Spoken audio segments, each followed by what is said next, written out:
बहुत हुआ सम्मान बेटा, बहुत हुआ सम्मान, बहुत हुआ सम्मान। नमस्कार। देश इस वक्त महामारी की भयावह स्थिति से गुजर रहा है और ऐसे टाइम पे भी कुछ लोग मोदी विरोध में लगे हुए हैं। इतने नालायक लोग हैं, कभी भी मुंह उठा करके कोई भी ज्ञान पेल देते हैं मोदी जी को। तो नालायकों, तुम लोगों को इतनी बात बता दो कि जितना बड़ा तुम लोगों को मुंह है ना, उससे बड़ी मोदी जी की दाढ़ी है। कोई कुछ भी बोलता है।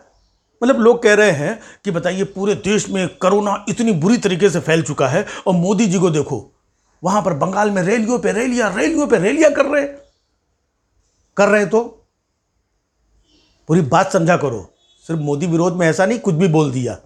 कोरोना फैल रहा है, अरे फैल रहा है तो मोदी जी ने पिछले साल सबको बोल दिया था ना कि आत्मनिर्भर बनो। क्या मतलब होता है इसका? क्या मतलब होता है आत्मनिर्भर बनो? इसका मतलब यही होता है ना कि तुम लोग अपना अपना देखो, मेरे भरोसे मत रहो। इतनी स्पष्ट और साफ सुथरी बात करने वाला कौन सा प्रधानमंत्री है? और तुम लोग मुंह उठा के कुछ भी बोल देते हो मोदी जी को। और फिर 20 लाख करोड़ रुपए का पैकेज भी दिया था उन्होंने। गिन नहीं पाओगे इतने पैसे। अब इतना सब व्यवस्थित करने के बाद अगर वो बंगाल में रैली कर रहे हैं, क्यों कर रहे हैं पता है? कि पूरे भारत में तो उन्होंने लोगों को आत्मनिर्भर बना दिया। बंगाल में ममता बनर्जी ने बंगाली लोगों को आत्मनिर्भर नहीं बनने दिया। इसलिए मोदी जी वहां जा करके रैलियां कर रहे हैं, ताकि बंगाल के लोगों को भी आत्मनिर्भर बना सकें।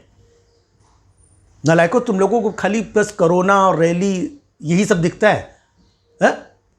मेहनत नहीं दिखती मोदी जी की। कितनी मेहनत करते हैं दिन रात। एक टांग असम में, एक टांग बंगाल में। वो भी इंसान है, तीसरी टांग तो है नहीं उनके पास, जो महाराष्ट्र में आकर के कोरोना को किक मार के उछाल दे। मोदी जी अकेले पूरा देश संभाल रहे हैं। और महाराष्ट्र में देखो, 3-3 लोग मिलके नहीं संभाल पा रहे हैं। क्यों नहीं संभाल पा रहे? वसूली में लगे हुए हैं। वसूली में 100 करोड़ की वसूली। पकड़े जा रहे हैं लोग, इस्तीफा देना पड़ रहा है। और तुलना करोगे मोदी जी से?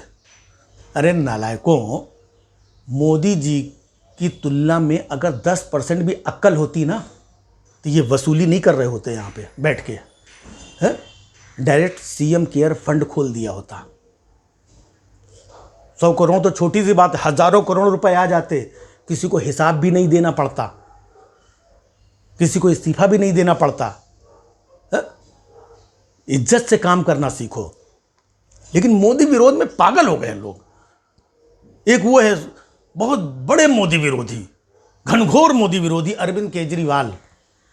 इनको देखो, 2-3 दिन से लगे हुए हैं कि सीबीएसई की परीक्षा रद्द करो, कैंसिल करो, परीक्षा रद्द करो। क्यों रद्द करो पता है आपको? क्यों? सिर्फ इस वजह से कि मोदी जी ने अपनी इंपॉर्टेंट रैलियां छोड़ करके यहां पर आए और परीक्षा पे चर्चा किया उन्होंने। और आखिरकार देखो, अरविंद केजरीवाल परीक्षा रद्द करवा के ही माना। अब परीक्षा रद्द हो गई तो परीक्षा पे चर्चा कार्यक्रम का कोई मतलब नहीं रहा। यह होता है मोदी विरोध। कुछ लोग तो ये कह रहे हैं कि पिछले साल सारे न्यूज़ चैनल्स ने जमातियों के ऊपर हमला बोल दिया था कि ये जमाती लोगों ने कोरोना फैला दिया, जमाती कोरोना जिहादी, कोरोना बम, पता नहीं क्या क्या बोल रहे थे। अब लाखों लोग कुंभ में स्नान कर रहे हैं, हजारों लोग कोरोना पॉजिटिव पाए जा रहे हैं। अब बताइए, देख रहे हैं ना आप लोग, कुछ ऐसे नालायक लोग होते हैं जो हर बात में हिंदू मुस्लिम कहीं से घुसेड़ देते हैं।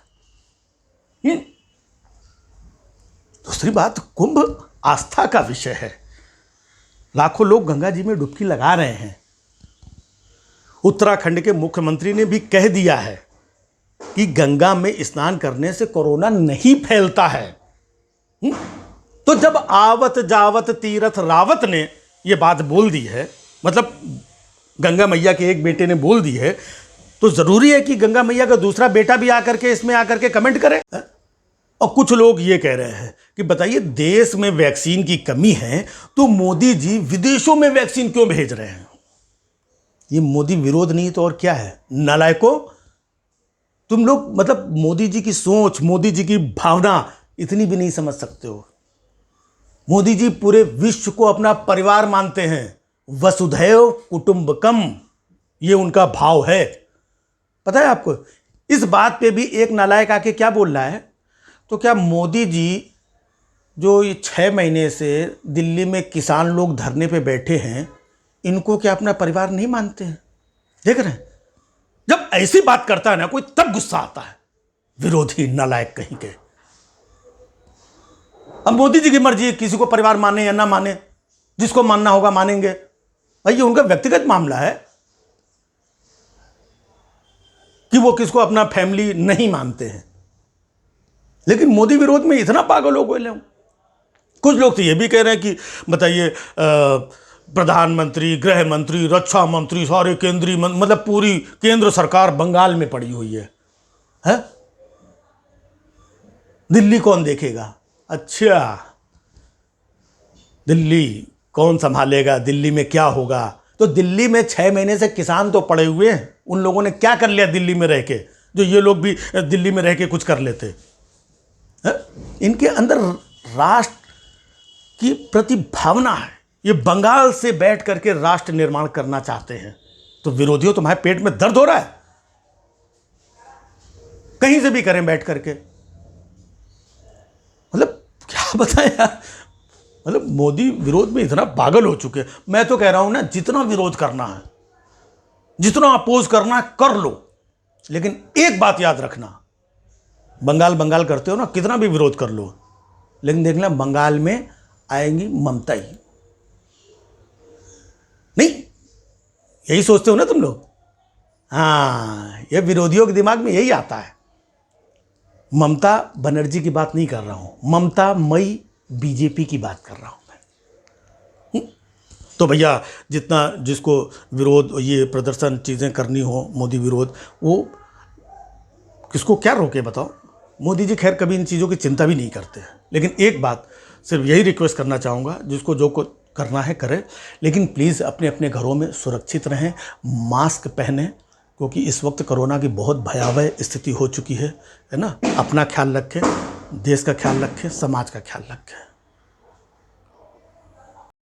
बहुत हुआ सम्मान बेटा, बहुत हुआ सम्मान, बहुत हुआ सम्मान।